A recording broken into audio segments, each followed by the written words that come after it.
तुमच्या कामाची बातमी.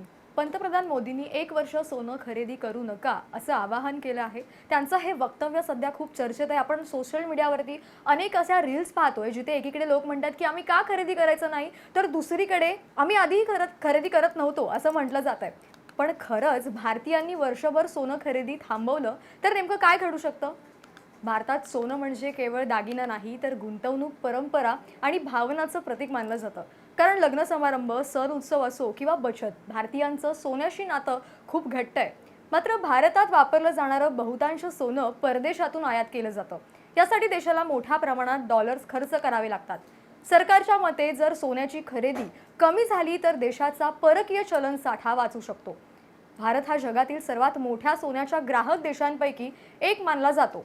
आपल्या देशात अंदाजे 600 ते 800 टन सोन्याची मागणी असते. आता प्रश्न असा, जर भारतीयांनी खरंच वर्षभर सोनं खरेदी बंद केली तर काय होईल?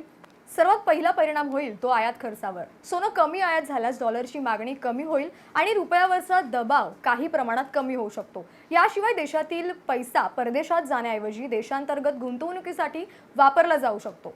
तर याचा काही प्रमाणात अर्थव्यवस्थेलाही फायदा होण्याची शक्यता व्यक्त केली जाते.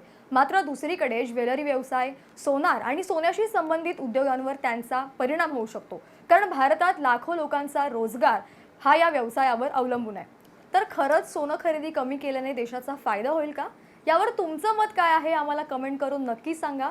आणि हा व्हिडिओ त्या लोकांपर्यंत नक्की पोहोचवा जे ह्या मागचं रिझन विचारतात. मोदींनी आवाहन केलेलं मागचं रिझन विचारतात की नेमकं काय कारण असेल जिथे 1 वर्षभर सोनं खरेदी करणं थांबवणं सांगितलंय. तसंच अशाच नवनवीन अपडेट्ससाठी माय महानगर लाईव्ह आणि ओनली मानेलीला सबस्क्राईब करायला विसरू नका.